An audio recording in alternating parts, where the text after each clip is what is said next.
وہ روز ہی میرے کلینک پر آتی، روز ہی سب سے آخری سیٹ پر بیٹھ جاتی تھی اور اپنی باری کا انتظار کرتی رہتی، اپنے سے بعد میں آنے والوں کو بھی پہلے چیک کروانے کے لیے اپنی جگہ دے دیتی تھی۔ وہ کھسکتی ہوئی پھر سے اپنی آخری جگہ پر پہنچ جاتی۔ عورتیں آتی، اپنی بیماریاں بتاتی اور وہ ان کی باتیں غور سے سنتی۔ جب مریض کلینک سے نکلتا تو وہ باہر جا کر ان سے کچھ باتیں کرتی۔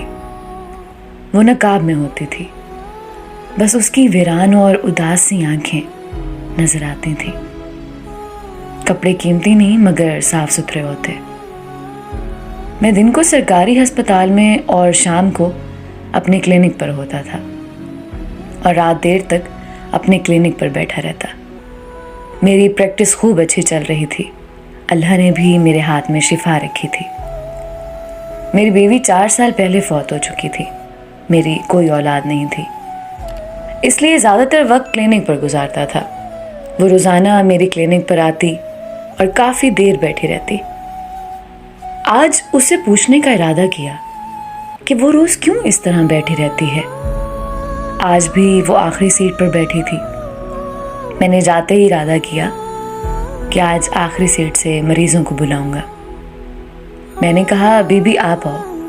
وہ اٹھی اور گھسیٹتے ہوئے قدموں سے پاس آ کر کھڑی ہو گئی۔ میں نے کہا بیٹھ جاؤ۔ وہ نہ چاہتے ہوئے بھی بیٹھ گئی۔ میں نے اس سے اس کا مسئلہ پوچھا۔ اس نے اپنا نقاب اتارا۔ میری نظر جیسے ہی اس کے چہرے پر پڑی، میں اپنے ماضی میں چلا گیا، جہاں میری امی کہہ رہی تھیں بیٹا گاؤں سے بہت پیاری اور سلیقے والی لڑکی کا رشتہ آیا، اگر تم کہو تو میں اسے تمہاری شادی کر دوں۔ اور ماں نے اس کی تصویر میرے سامنے رکھی۔ میں فوراً سے بولا کہ ماں میں گاؤں کے ان پڑھ اور جاہل لڑکی سے شادی نہیں کروں گا۔ اچانک اس کی آواز میرے کانوں میں پڑی، ڈاکٹر صاحب میرے میاں کچھ سالوں پہلے فوت ہو گئے۔ میری چھوٹی سی ایک بیٹی تھی، وہ بھی ہیضہ کی بیماری سے فوت ہو گئی۔ گاؤں میں ایک حکیم صاحب تھے، وہ بھی چند سالوں پہلے فوت ہو گئے۔ میرے گاؤں میں کوئی ڈاکٹر یا حکیم نہیں۔ میرے گاؤں میں لوگ بیماریوں سے مر جاتے ہیں۔ غریبی کی وجہ سے وہ شہر جا کر علاج نہیں کروا سکتے۔ میں روز یہاں آتی ہوں اور آپ کو سنتی ہوں کہ آپ کون سی بیماری کی کون سی دوا دیتے ہیں۔